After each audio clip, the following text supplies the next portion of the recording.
Was Ebeneezer Scrooge, possibly fiction's best-known Christmas skeptic, autistic?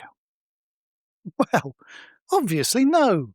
He's fictional, and Charles Dickens never mentioned autism once in his entire life, so I can say without a moment's hesitation that no, Scrooge is definitively not autistic. Case closed.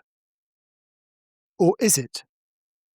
Because quite a few people have made the argument that Scrooge is an autistic coded character, and I've been asked for my take on it many times. When we say something's autistic coded, we don't mean that the author hid secret signals in their text to tell us readers their characters are autistic. Just that the characters embody enough autistic traits they could plausibly be autistic. Whilst there are a few explicitly autistic characters in modern fiction, they're few and far between, and for the most part, their autism is central to their character. In fact, it's often their entire character, frequently milked for comic relief and occasionally a convenient plot MacGuffin. It's even been the basis for entire series. So, with a lack of identifiable role models, it's hardly a surprise that lots of autistic folks have adopted fictional characters that fit the autistic mould to fill the gaps, especially when they're characters they can admire. But that's where it gets weird with Scrooge, because he isn't exactly hero material. So what draws autistic people to the character? Is Ebeneezer Scrooge really autistic coded? And who exactly decides if a fictional character is autistic coded or not? I'm Quinn, and I'm autistic, and I think I can answer some of those. So, why not get comfy, grab yourself a cuppa, and see if you agree with me. It's poverty. That's why people commit crimes. A great philosopher once wrote, Allsy, Allsy, very Allsy.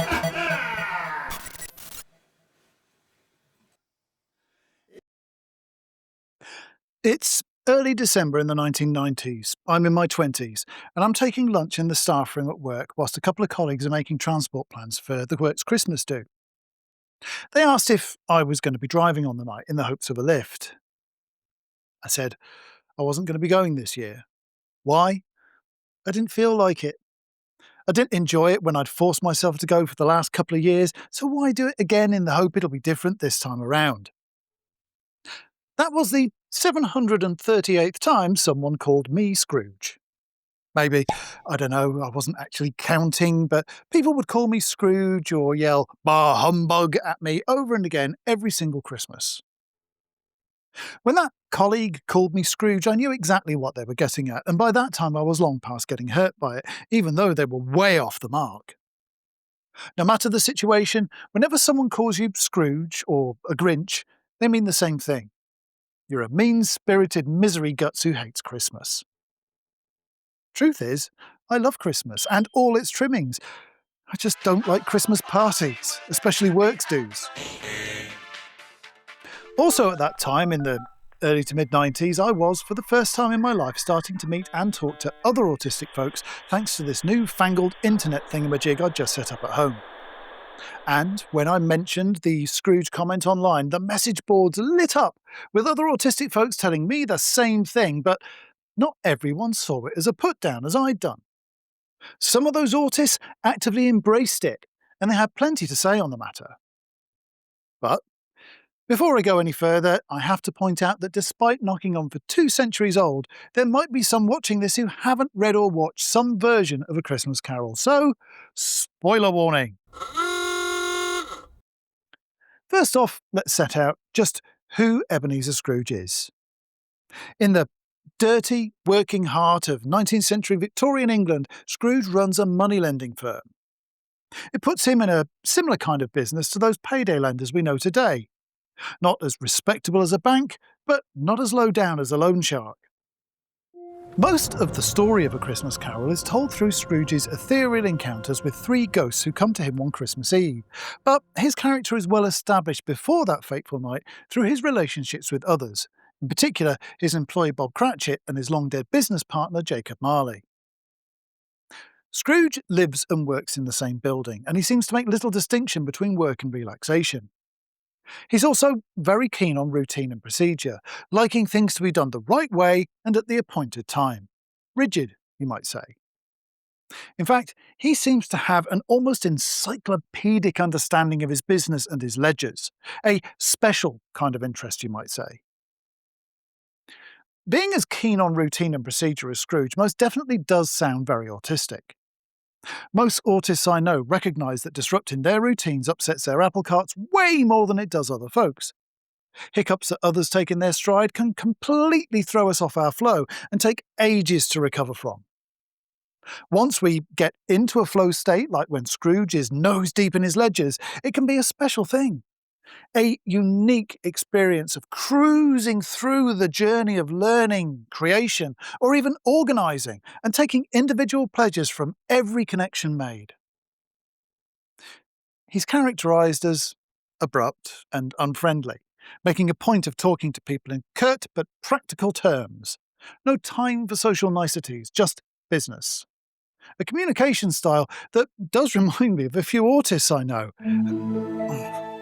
Do not be alarmed. Okay. There is a class 1 Daisy, autistic okay, I got it. veracity alarm Thank you. in Sorry, that's my veracity alarm. It goes off whenever I say something which isn't up to autistic standards of truth and candour. So, I should say that Scrooge's communication style reminds me of a lot of autists I know. Right? I'm even guilty of it myself now and again. Do not all be right, alarmed. all right, I There is a get it. I'm even guilty of it myself, quite a lot. But I don't mean it the way it sometimes comes across. I'm never intentionally... Scratch that. I'm very rarely intentionally rude. But I've seen enough unguarded recordings of myself to realise that whatever I intend, my efficiency of communication sometimes comes across as less friendly than I'd like it to. I think I'm being quick, practical and results-focused, but I sometimes come across as abrupt, thoughtless and even condescending. Scrooge's dedication to routine, efficiency and accuracy indicates someone with a high sense of veracity for certain. A massive pointer towards having an autistic soul, and there's evidence that he might have had sensory sensitivities too. Scrooge very definitely dislikes crowds and noise, which adds to his dislike of Christmas, but could be an indication of auditory sensitivities for a start. Disliking crowds can also be related to our sense of personal space, sensitivity to smells, or to accidental contact with other folks, for example. So, whilst Dickens isn't 100% specific on why Scrooge isolates himself, he definitely points us towards the idea that Scrooge's aversions might be more than just bad temper. This is about as good a time as any to do the likey, hypey, subscribey thing, I think. About 2/3 of the folks that watch my videos aren't subscribed, and it really does make a difference to how many people get to see my work. So if you're not yet subscribed, it would mean a lot to me and help me reach more people if you do. This is my livelihood now, so if your finances are healthy enough that you can spare a few quid to help me keep doing this next year, there's YouTube thanks and links to Ko-fi and Patreon below. And there's merch, of course. Without my patrons, I simply can't keep doing this, and I couldn't be more grateful for their support. Now, let's get back to Scrooge. Later in the story, we find out more of Scrooge's background thanks to the ghost of Christmas past. In particular, his lost romance with fiancée Belle. It seems in his younger days, Ebeneezer found love, at least for a short while. But noting the overwhelming depth of his passion, not just with his work, but with accruing profit, she tired of playing second fiddle, and after pleading with him to pay her more attention, she eventually left him to pursue his obsession alone, and she married a man more interested in companionship and family. Scrooge dealt with this by deepening his obsession even further, throwing himself into his work and increasingly isolating himself from the rest of the world, until becoming the bitter misanthrope we meet in the novel. I'd set Daisy's veracity alarm off again if I said this wasn't a familiar tale to lots of autistic folks. Cutting ourselves off from others is probably the single most common method autistic people use to stem the flow of people-related stress, so this is again a tick in the plausibly autistic column, as is the catalyst for Scrooge cutting himself off. Not just because he was rejected by what appears to be his first and only love, but because he was rejected for pursuing his passion a little too much. He wouldn't be the first one of us to see his relationship and support systems crumble through our own neglect. There's a few more supporting factors I could add if this was a proper literary analysis, but on paper, there's no doubt that Ebeneezer Scrooge is a plausibly autistic character already. Except he just doesn't feel autistic to me. So is he actually autistic coded? Has anybody got any headphones? Lovely. Charles Dickens couldn't have had autism in mind when Scrooge was being written, because it was a good century before autism would be medically recognised. But he still wrote a character that's plausibly autistic. The same would apply to Sir Arthur Conan Doyle, who wrote the last of his Sherlock Holmes stories a couple of decades before Canna's work on autism was published. Yet Holmes is one of the most popular and readily accepted of autistic-coded characters ever. But both authors certainly knew neurodivergent people, even though nobody knew what that meant in their days. Considering both men mixed in both scientific and literary and artistic circles, they probably knew more than most folks, since then, as now, a lot of autistic, ADHD and other ND people are attracted to and often proficient in scientific, engineering or artistic roles. So we'd be overrepresented in both authors' peer groups. Most good authors base their most fleshed out characters, the behaviours and the dialogue, on people they know in real life. Rarely is a character a one-to-one replica of a specific person, though. More a collage of different folks, perhaps with a little exaggeration here and there, and maybe a little speculation. But often, a single individual provides much of the template. All Dickens and Conan Doyle did with their characters was draw from what they knew and build a believable character from that. And what both of them built was believably autistic in nature. Contemporary writers do the same thing. Chuck Lorre and Bill Prady say they didn't intend to create one of the most identifiably autistic-coded groups in fiction when creating the Big Bang Theory's core cast of characters, but that's what they did. A lot of people find it difficult to believe that Sheldon Cooper in particular wasn't intentionally written as autistic from the get-go, but I could believe it. I've met plenty of people who are, to me, so obviously neurodivergent in a way I immediately recognise, yet they're completely oblivious, even hostile to the possibility themselves. So Chuck and Bill could just as easily have written a whole cast of autistic characters, even based on people they knew, without realising. At least at first. They know now. I've got to admit that I kind of relate to all of the Big Bang Theory main characters in some way or another, and it's not always for reasons I like. I see myself in their weaknesses and foibles as much as I do their finer qualities and their expertise. Maybe that's why I find it easier to see them as autistic coded than some other characters, like Scrooge. You see, to see Scrooge as autistic coded, I had to go back to the source material and go through a series of intellectual exercises to build a case. Not a bad thing, and very autistic of me. But I didn't need to do that with the Big Bang characters. Or Sega Norrin from The Bridge. Or Mr. Spock, who I saw as a reflection of myself years before I knew I was autistic. That sense of spiritual kinship happened almost instantly and has lasted. If anything, those characters feel more plausibly autistic after years of knowing them than they did at first.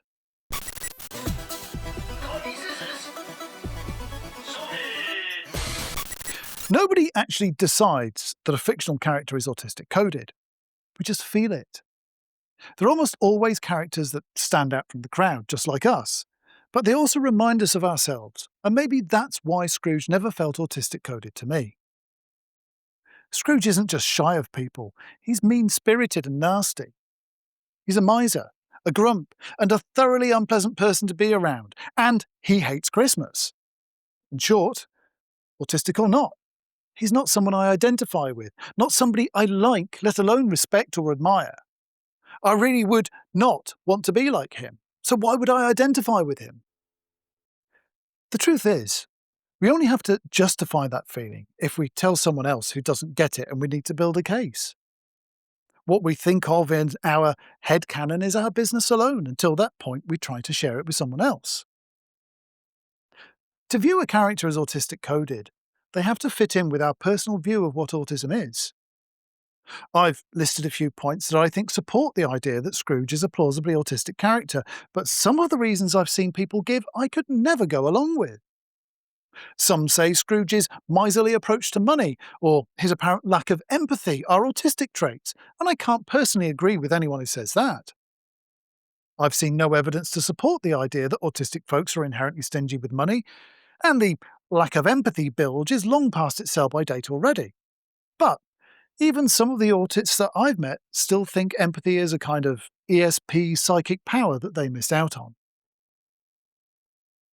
I think if we're to be honest with ourselves, we're all far more likely to see ourselves in characters we like or aspire to, and because of that, we're more keen to adopt them as autistic coded.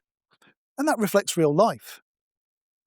I've met plenty of lovely, kind-hearted and generous autistic people in the 40-odd years since I started looking, and I've also met some total and utter autistic bastards.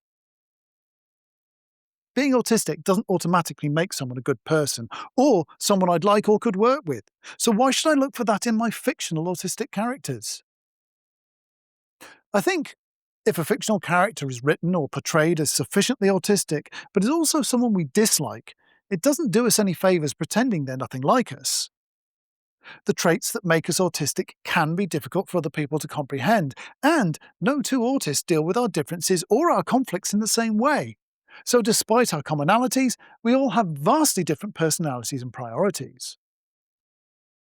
I think most importantly, rather than worrying about whether past fictional characters could have been autistic or not, we might be better focused on encouraging contemporary authors to include knowingly neurodivergent characters in their work now, and to do so accurately.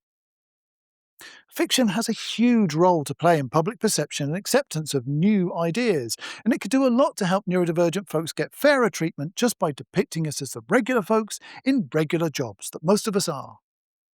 I even did a whole video on that a couple of years ago, which I'll link above. I've consulted for a few authors myself, and I can say from experience it's well worth hiring in a few neurodivergent writers to proofread any neurodivergent characters before you publish, because it's far better than getting it wrong, like some folks have. So, to answer the question, is Scrooge autistic coded? Yeah, he is, but I still wouldn't like him.